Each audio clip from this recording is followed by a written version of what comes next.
Halo semua, perkenalkan nama saya Teresia Rizky Elena Hayon. Di sini saya akan membawakan materi pengantar bisnis tentang manajemen sumber daya manusia. Kita masuk ke pengertiannya ya. Pengertian manajemen sumber daya manusia.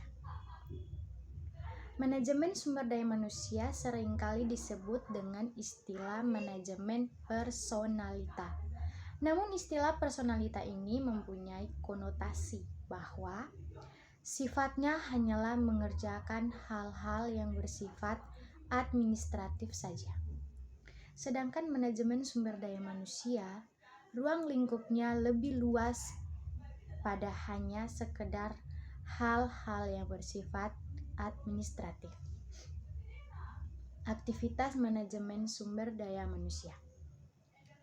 Kegiatan sumber daya manusia adalah membangun keunggulan bersaing, karena keunggulan bersaing merupakan implementasi strategi, menciptakan suatu kapasitas untuk berubah dan membangun kesatuan strategi. Untuk melaksanakan ketiga hal tersebut, manajemen sumber daya manusia dapat menggunakan 6 bidang kegiatan, yaitu 1. Desain organisasional, 2. Staffing, 3. Komunikasi dan hubungan masyarakat, 4. Kinerja performance manajemen, 5. Sistem reward, benefit dan pemenuhan pengembangan karyawan dan organisasi.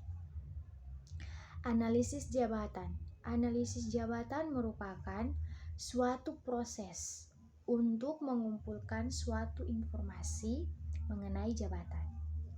Analisis jabatan ini merupakan suatu usaha untuk mengurangi kata-kata tentang suatu yang orang kerjakan dalam lingkungan kerja. Ada beberapa langkah untuk melakukan analisis jabatan, yaitu 1. Penentuan tugas, aktivitas, perilaku atau kewajiban utama yang dilakukan pada suatu jabatan. Yang kedua, mengidentifikasikan pengetahuan, kemampuan, keterampilan, dan karakteristik lainnya yang diperlukan untuk melakukan tugas. Penarikan tenaga kerja. Penarikan tenaga kerja merupakan proses pencarian dan pengikatan calon karyawan yang mampu melamar sebagai karyawan. Proses ini dimulai ketika para pelamar dicari, berakhir bila lamaran-lamaran mereka diserahkan. Proses penarikan tenaga kerja penting karena kualitas sumber daya manusia organisasi atau perusahaan tergantung pada kualitas penarikannya. Teori motivasi. Teori motivasi merupakan hal atau sesuatu yang mendorong seseorang berbuat sesuatu. Suatu motivasi individu dapat timbul dari dalam diri individu atau motivasi intrinsik, dan dapat timbul dari luar individu atau motivasi ekstrinsik.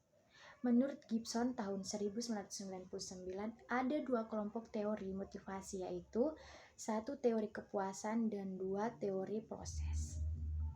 Pengertian kerja dan bekerja ini merupakan bagian yang paling mendasar atau esensial dari kehidupan manusia dan tidak bisa dipisahkan dari kehidupan manusia.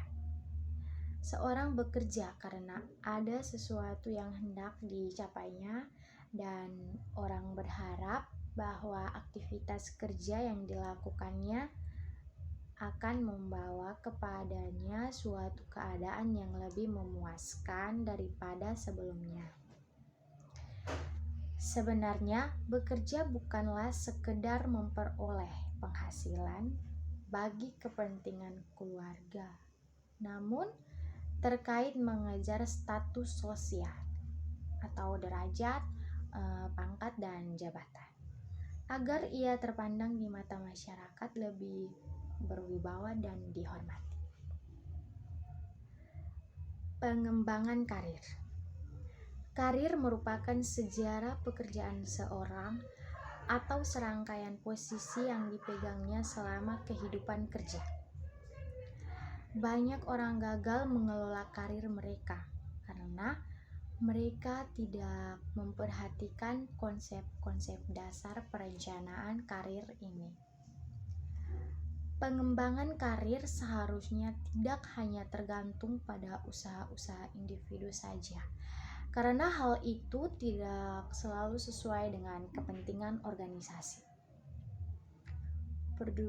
Produktivitas kerja. Produktivitas mengandung pengertian yang berkenan dengan konsep ekonomis, filosofis, dan sistem. Sebagai konsep ekonomis, produktivitas berkenan dengan usaha atau kegiatan manusia untuk menghasilkan barang atau jasa yang berguna untuk pemenuhan kebutuhan hidup manusia pada umumnya.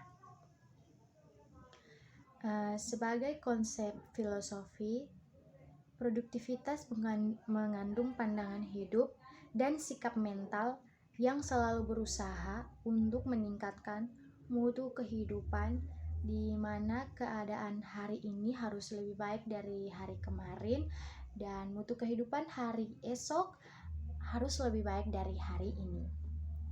Hal ini yang memberi dorongan untuk berusaha dan mengembangkan diri. Konsep sistem memberikan pedoman pemikiran bahwa pencapaian suatu tujuan harus ada kerjasama atau keterpaduan dari unsur-unsur yang relevan sebagai sistem. Kepuasan kerja dan stres. Bekerja merupakan dambaan setiap orang, namun seseorang yang bekerja dapat merasakan dua hal. Yang pertama adalah mereka puas, dan yang kedua mereka merasa tidak puas atau bahkan mengalami stres, merasa tertekan dan pekerjaan maupun lingkungan kerjanya. Menurut Stratus dan Siles, kepuasan kerja penting untuk aktualisasi diri. Pegawainya tidak memperoleh kepuasan kerja, tidak akan pernah mencapai atau memperoleh kepuasan kerja, tidak akan pernah mencapai kematangan psikologi, dan pada gilirannya akan menjadi frustasi dan stres. Pemimpin dan teori kepemimpinan. Kepemimpinan adalah kemampuan mempengaruhi aktivitas orang lain melalui komunikasi, bisik individual maupun kelompok ke arah pencapaian tujuan. Kemampuan mempengaruhi orang lain ini mempunyai maksud, yaitu untuk mencapai tujuan yang telah ditetapkan. Dengan kata lain, tujuan dari kepemimpinan adalah mempengaruhi orang lain, dalam hal ini karyawan atau bawahan, untuk mencapai misi perusahaan. 1. Teori kepemimpinan. 2. Teori sifat. 3. Teori kelompok. 4. Teori situasional dan kontingen. 5. Teori jalan kecil. Oke, baik, dari sayanya itu saja. Sekian dan terima kasih.